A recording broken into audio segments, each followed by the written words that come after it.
नमस्कार दोस्तों, हमारे चैनल में आपका फिर से स्वागत है। दोस्तों, अभी मैंने 2 दिन पहले ईपीएफओ के ड्यूज़ के कैलकुलेशंस के बारे में क्लैरिफिकेशन वाला एक वीडियो जारी किया था। उस वीडियो को देखने के बाद काफ़ी सब्सक्राइबर ने कमेंट किए हैं कि एक कैलकुलेशन शीट बना कर के दीजिए ताकि हम अंदाज़ा लगा सकें कि पर मेंबर को कितने ड्यूज़ देने पड़ेंगे। इस बात को ध्यान में रखते हुए मैंने आज सोचा है कि इस वीडियो में मैं ये कवर करना चाहूँगा कि ईपीएफओ को जॉइंट ऑप्शन देने के बाद किसी भी सब्सक्राइबर को कितना अमाउंट अप्रॉक्सीमेटली देना पड़ेगा या उसके पीएफ के अकाउंट से कितना पेंशन के अकाउंट में जाएगा। उसके लिए मैं एक एग्जाम्पल ले रहा हूँ, जिस एग्जाम्पल में मैंने कुछ एजम्पशंस मानी हैं। उनमें से पहले एजम्पशन है कि कोई एम्प्लॉय 1/4/2010 में ज्वाइन करता है, उसकी basic salary plus DA plus returning allowance मिला करके पहले साल 30,000 थी। उस व्यक्ति को सैलरी में हर साल 10% होती है। चौथी एजम्पशन है कि उसने 1/4/2010 में ही ऑप्टेड फॉर हायर पेंशन। पांचवी एजम्पशन है ही कंट्रीब्यूटेड 10% और 12% ऑफ सैलरी एवरी मंथ। छठी एजम्पशन है EPFO rejected his option for higher pension. इन 6 एजम्पशन के बीच में हम इस उदाहरण को डिस्कस करेंगे और इस केस में कोशिश करेंगे कि मैक्सिमम कितना ड्यूज़ बनेगा इंटरेस्ट के सहित उस एम्प्लॉय को 31/3/2023 तक। 7वें एजम्पशन हम मानेंगे total expected dues up to 31/3/2023। इन एजम्पशंस के बीच में हम ये पूरा मामला समझाने की कोशिश करूँगा। आशा है आपको इस एग्जाम्पल के बाद काफ़ी क्लैरिटी आ जाएगी, क्योंकि ज़्यादातर सोशल मीडिया में जो वीडियो बना रहे हैं, कोई एक्सेल में दे रहा है, कोई किसी में दे रहा है, लेकिन मेरा ये मानना है कि जो ईपीएफओ के सब्सक्राइबर हैं उसमें मेजॉरिटी ऐसी है कि वो कंप्यूटर सेवी नहीं है, उसमें ब्लू कॉलर वर्कर भी हैं। काफ़ी लोग हैं जिनके लिए एक मैनुअल कैलकुलेशन करके दिखाना ज़्यादा लाभदायक सिद्ध होगा। आशा है ये वीडियो आपके लिए काफ़ी काम आएगा। दोस्तों, जो एजम्पशन हम मान के चले थे कि 10% की बढ़ोतरी होगी, उस एजम्पशंस को मैं थोड़ा सा और अमेंड करता हूँ सिंप्लीफाई करने के लिए कि 3,000 रुपये पर एनम सैलरी इंक्रीज होगी।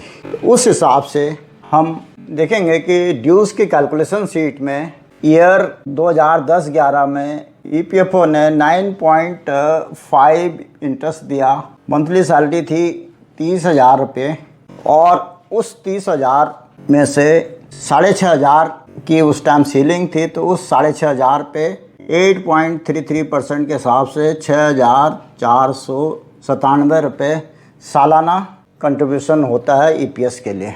अब उस 6,497 रुपये का सालाना कंट्रीब्यूशन पे उस साल का जो ब्याज होगा ईपीएफओ के 9.5% के हिसाब से वो 617 रुपये होगा और इन दोनों का टोटल मिला करके साल के आखिर में उसका बैलेंस 7,114 रुपये होगा।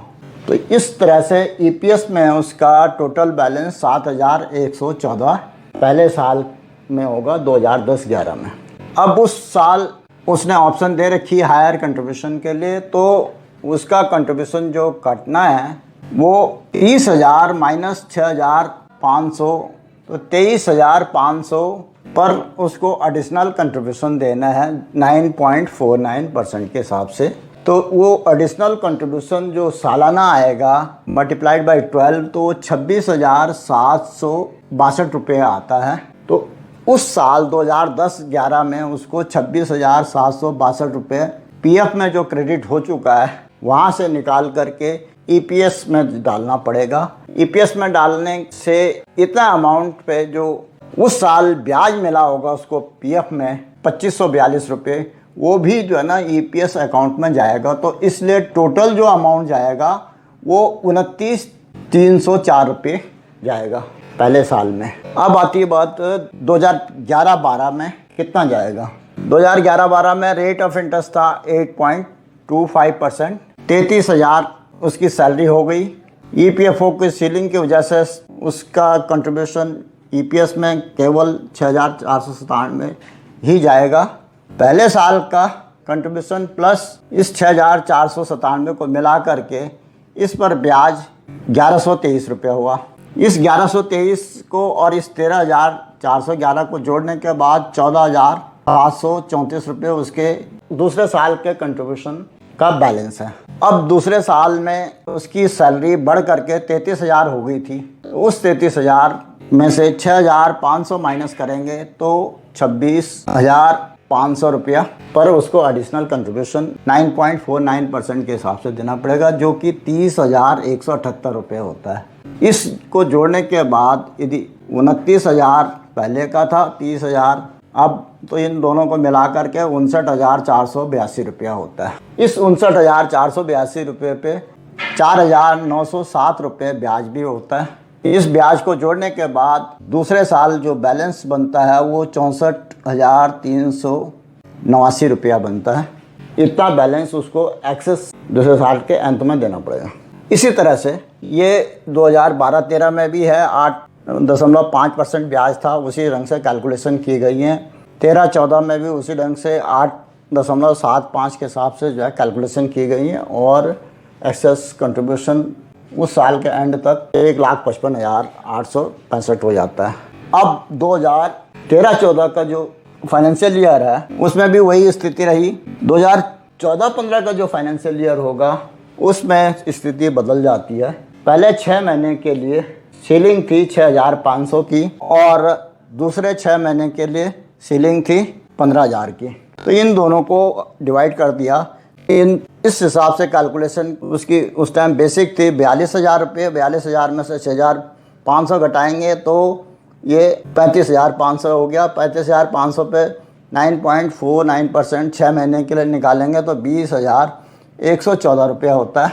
इस 20,114 को 1,55,865 में जोड़ेंगे तो 1,76,079 रुपये होता है। इस पर हम ब्याज कैलकुलेट करेंगे 8.75% के हिसाब से तो 7,703 रुपया होता है। रफली ये इसको हमने ऐड कर दिया 6 महीने का और इसके बाद ये बैलेंस निकाला। इस बैलेंस को यहाँ आगे लेने के लिए बैलेंस की ज़रूरत है हमें। अब अगले 6 महीने में उस 42,000 में से 15,000 घटाएंगे तो 27,000 का एक्सेस पेमेंट करना पड़ेगा। 27,000 का 4.49% 6 महीने का 15,374 रुपये होता है। इस 15,374 को 1,83,782 में जोड़ेंगे तो ये 1,99,156 होता है। इस पर हम ब्याज निकालेंगे 8.75% के हिसाब से तो वो 8,713 रुपये होता है। उसके बाद ये जोड़ करके इन दोनों का जोड़ 2,07,869 रुपये होता है। अब 2014-15 के फाइनेंशियल ईयर में इसको एक्सेस पेमेंट 2,07,869 रुपये देनी पड़ेगी। 2015-16 में अब कैलकुलेशन 15,000 के हिसाब से होगी तो उसका कंट्रीब्यूशन 15,000 सालाना जा रहा है और उस कंट्रीब्यूशन को जोड़ने के बाद ये 60,000 का उसका ईपीएस में कंट्रीब्यूशन जा चुका है। 45,903 जोड़ करके 15,000 इसमें जोड़ेंगे 60,903। ब्याज सहित 66,262 रुपये हो गया। इसी साल यदि हम उसका एक्सेस कंट्रीब्यूशन कैलकुलेट करेंगे तो 45,000 में से 15,000 के 30,000 पे एक्सेस कंट्रीब्यूशन देना पड़ेगा, जो कि 34,164 रुपया निकलता है। इनको जोड़ने के बाद 2,07,869 में जोड़ने के बाद 2,42,033 आ रहा है। इस पर जो ब्याज मिलेगा 8.80% के हिसाब से ये 21,299 रुपये और इस 21,299 को इसमें जोड़ने के बाद 2,63,332 रुपये आ रहा है। 2016-17 में 8.65% था ईपीएफओ का ब्याज, उसी हिसाब से उसको निकाला गया है। तो कुल मिलाकर के ईपीएस का बैलेंस 81,262 रुपया होता है। उसको एक्सेस कंट्रीब्यूशन उसमें 48,000 उसकी सैलरी हो गई, उसमें से 15,000 घटने से 33,000 उसकी सैलरी पे एक्सेस कंट्रीब्यूशन देना पड़ेगा। उस 33,000 परसेंटेज निकालने के बाद 37,580 रुपया उसको एक्सेस देना पड़ेगा उस साल के लिए। उसको जोड़ने के बाद इन दोनों का जोड़ करेंगे तो इस पे जो ये ब्याज निकला 26,029 रुपये, इसको जोड़ने के बाद 3,26,941 रुपया टोटल एक्सेस कंट्रीब्यूशन उसको 2016-17 तक देना पड़ेगा। इस स्टेटमेंट में कुमुलेटिव बैलेंस इसलिए निकाला गया है ताकि एग्जैक्ट कितना ब्याज उस पर बना होगा। अब सदस्य ये भी सोचेंगे कि भाई ये 2,26,941 रुपये इतना बड़ा अमाउंट कहाँ से देंगे। जो सदस्य आज की डेट में सर्विस में हैं और उनके पीएफ में पैसा पड़ा हुआ है तो ये पैसा उनके पीएफ से ही ईपीएस में चला जाएगा। उनको सिर्फ अपनी कंसर्न देनी है कि मुझे हायर पेंशन लेनी है। सदस्यों को ये भी लग रहा होगा कि अभी तक तो हमारा 81,262 रुपये ही था और अब जो है ये पहुंच जाएगा 3,26,941 रुपये।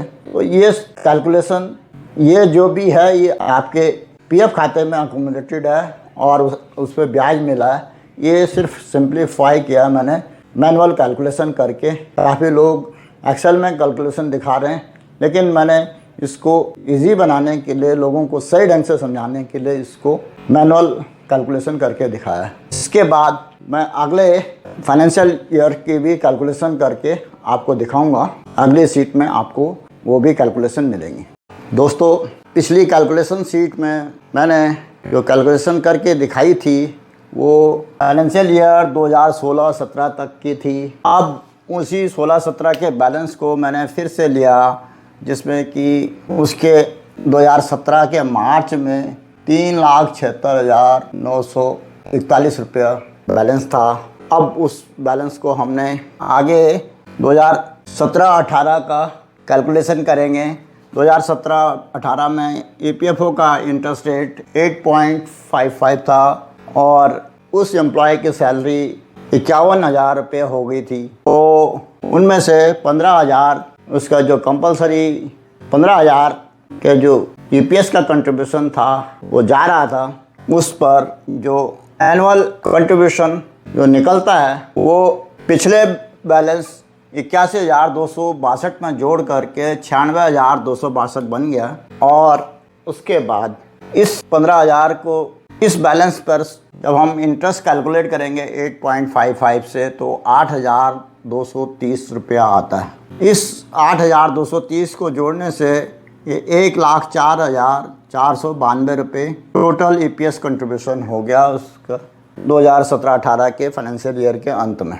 अब एडिशनल कंट्रीब्यूशन के लिए 51,000 की बेसिक 51,000 की सैलरी से 15,000 जब हम घटाएंगे तो 36,000 पर एडिशनल कंट्रीब्यूशन जाना है। 36,000 पर 9.49 के हिसाब से एक साल का कंट्रीब्यूशन 40,997 रुपया आता है। इस 40,997 को इस 3,76,941 रुपये में जोड़ेंगे तो 3,26,941 रुपये में जब जोड़ेंगे तो ये 3,67,938 रुपये होता है। और इस पर जो ब्याज लगेगा 8.55 से वो 31,459 रुपये है।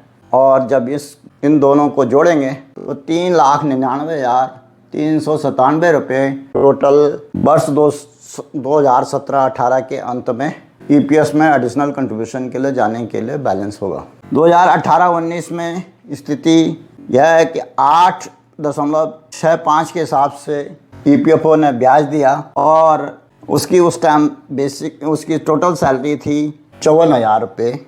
उस 54,000 रुपये साल भर का ईपीएस का कंट्रीब्यूशन 15,000 गया।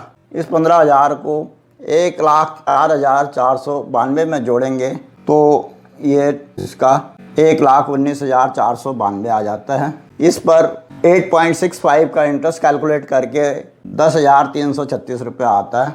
इस तरह जो 8.33 के हिसाब से जो कंट्रीब्यूशन गया है वो 1,29,828 रुपये वर्ष 2018-19 के अंत तक था। अब जो एडिशनल कंट्रीब्यूशन जाना है उस टाइम सैलरी 54,000 रुपये थी। 54,000 में से 15,000 घटा दिया जाए तो 39,000 पे एडिशनल कंट्रीब्यूशन जाना है 9.49% के हिसाब से, जो कि 44,413 रुपये आता है। इस 44,413 को हम 3,99,397 में जोड़ेंगे तो 4,43,810 आता है। इस पर 8.65 के हिसाब से जब इंटरेस्ट कैलकुलेट करेंगे तो वो 38,390 रुपये आ रहा है।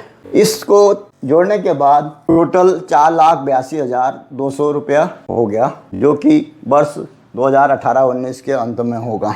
19-20 में जो ईपीएफओ का इंटरेस्ट 8.5 था, उसकी टोटल उसकी सैलरी 57,000 रुपये हो गई इंक्रीज करके। 15,000 उसमें ईपीएस पहले से चला गया। 1,44,000 इन दोनों का जोड़ करके 1,44,828 होता है। वो उस पर जो ब्याज बना वो 12,310 है और टोटल ईपीएस कंट्रीब्यूशन 1,57,138 रुपया हो गया। अब एडिशनल कंट्रीब्यूशन 57,000 में से 15,000 घटाने के बाद 42,000 आता है। 42,000 पे 9.49% के हिसाब से 47,830 रुपया एडिशनल कंट्रीब्यूशन आएगा। इसको कि हम पिछले बैलेंस में जोड़ेंगे तो 5,30,030 आ जाता है। इस पर इंटरेस्ट 8.5% के हिसाब से कैलकुलेट करेंगे तो 45,053 रुपये आ गया। इस 45,053 को 5,30,000 में जोड़ने से 5,73,083 रुपया हो गया। अब ये है फाइनेंशियल ईयर 19-20 के अंत में। फाइनेंशियल ईयर 20-21 में 8.5 इंटरेस्ट रेट था।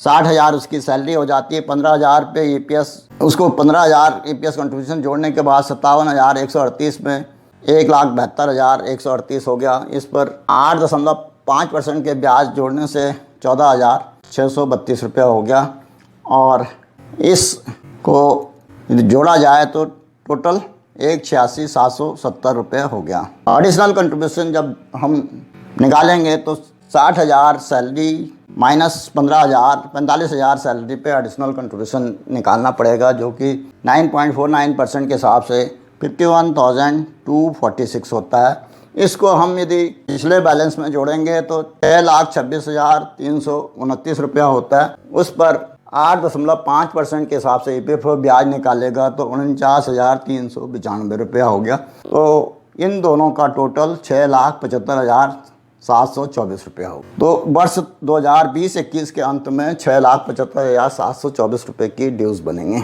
वर्ष 2021-22 में 8.10% ईपीएफओ का इंटरेस्ट था। 63,000 उसकी बेसिक सैलरी हो गई, टोटल सैलरी हो गई और उसमें 15,000 पे ईपीएस कंट्रीब्यूशन गया। तो ये इन दोनों को जोड़ करके 2,01,770 हो गया। इस पर 8.10% के हिसाब से 16,343 रुपये ब्याज हुआ और 2,18,113 रुपये ये टोटल हो गया वर्ष 2021-22 में ईपीएस का टोटल कंट्रीब्यूशन। इस 63,000 में से 15,000 घटाने के बाद 48,000 सैलरी बच जाती है, जिस पर कि एडिशनल कंट्रीब्यूशन जाना है। उस 48,000 पर 9.49% कैलकुलेट करके 54,662 रुपये आता है।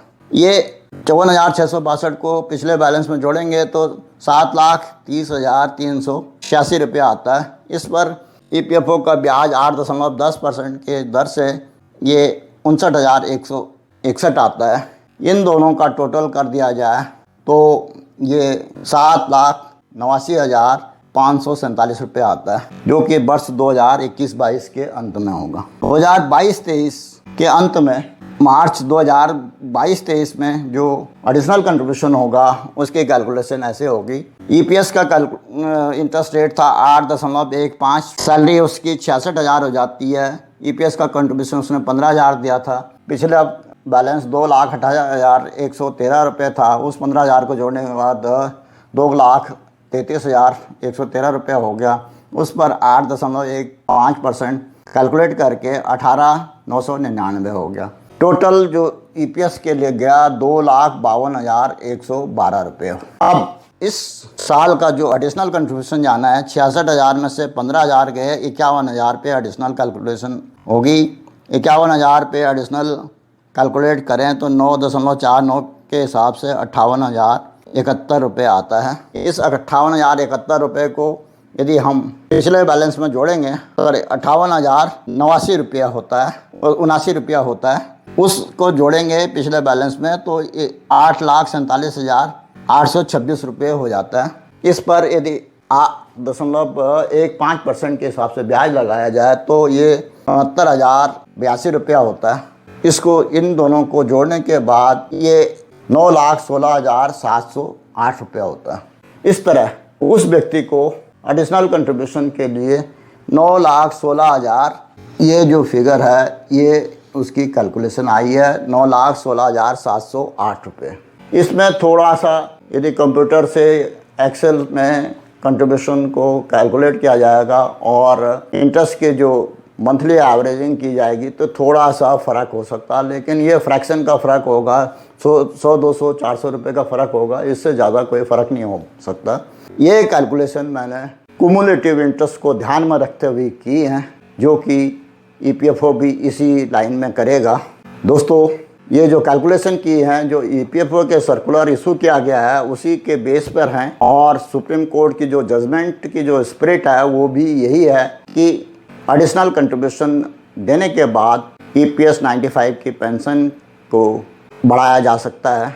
दोस्तों, ये जो कैलकुलेशन की है मैंने, इस तरफ की सीट की कैलकुलेशन के लिए आप ये सोच रहे होंगे कि यहाँ पर दिखाने की क्या ज़रूरत थी, लेकिन मैं ये कंपैरिजन करवाना चाहता हूँ कि जो आपका कंट्रीब्यूशन था 2,52,112 रुपये, उसके लगभग 4 गुने के करीब आपको एडिशनल कंट्रीब्यूशन देना पड़ेगा। लेकिन ये 4 गुना जो कंट्रीब्यूशन है ये बहुत ज़्यादा अमाउंट नहीं है। इसने EPF खाते से EPS में जाना है जो लोग आज की डेट में सर्विस में हैं। जो लोग रिटायर हो चुके हैं उनके कैलकुलेशन ईयर वाइज, जिसमें जैसे कि कोई आदमी 2016-17 में रिटायर हुआ होगा तो उसको 3,26,941 रुपये जमा कराना पड़ेगा। उसी ढंग से जो है वो अलग अलग ईयर वाइज उसको देना पड़ेगा, क्योंकि रिटायर आदमी अपना फंड ले चुका है तो उसको वापस जमा कराना पड़ेगा। अब बात आती है कि इस पैसे को वापस करने के बाद या इस पैसे का PF से पेंशन में ट्रांसफ़र करने के बाद पेंशन कितनी होगी, इस पर दोस्तों मैं एक डिटेल वीडियो बनाऊंगा जो कि अगले 2-3 दिन में बन करके तैयार होगा। उसको मैं जल्दी ही रिलीज़ करूंगा। इन सीट को कैलकुलेट करने का मेरा पर्पज़ है कि आपको कंपैरिजन भी दिखाएंगे। इस सीट के बेसिस पे ही मैं आपको बताऊंगा कि पिछली पेंशन क्या होती है जब इतना कंट्रीब्यूशन था और अगली पेंशन कितनी होगी जब ये कंट्रीब्यूशन आप एडिशनल कंट्रीब्यूशन जमा करा देंगे। ये सब डिटेल जानने के लिए अगले वीडियो की इंतज़ार करिए। दोस्तों, ये वीडियो यहीं तक ख़त्म करता हूँ मैं, क्योंकि दोनों चीज़ों को क्लब करेंगे तो काफ़ी बड़ा वीडियो हो जाता है। इसलिए आज के इस वीडियो में मैं सिर्फ एक कैलकुलेशन करके दिखाना चाहता था आपको कि उसके कैसे बेसिस होंगे और किस बेसिस पे EPFO कैलकुलेट करेगा और कितना अप्रॉक्सीमेट एडिशनल कंट्रीब्यूशन आपको देना पड़ेगा। दोस्तों, आशा है कि इस एक्सप्लेनेशन के बाद आपको इसमें काफ़ी कुछ क्लैरिटी हो गई होगी। यदि अभी भी किसी में डाउट है तो आप अपने कमेंट करिए और उसमें आप अपने डिटेल, यदि एक्चुअल डिटेल जानना चाहते हैं तो अपने सैलरी की यदि ब्रीफ डिटेल कमेंट में दे देंगे तो मैं एक्चुअल अप्रॉक्सीमेट एडिशनल कंट्रीब्यूशन का एस्टिमेट लगा करके भी आपको दे सकता हूँ। दोस्तों, आशा है कि ये वीडियो आपके लिए काफ़ी लाभदायक रहेगा और आपको पसंद भी आया होगा। यदि ये वीडियो पसंद आया तो इसको लाइक करें और साथ ही इसको अपने दोस्तों में शेयर भी करें और कुछ अधिक जानकारी के लिए अपने कमेंट अवश्य करें। फाइनेंशियल लिटरेसी या गवर्नमेंट की स्कीम्स के बारे में अधिक जानकारी के लिए इस चैनल को सब्सक्राइब करें। साथ ही नए नए वीडियो के लिए बेल आइकन दबाना ना भूलें। वीडियो को अंत तक देखने के लिए धन्यवाद। जय हिंद, वंदे मातरम।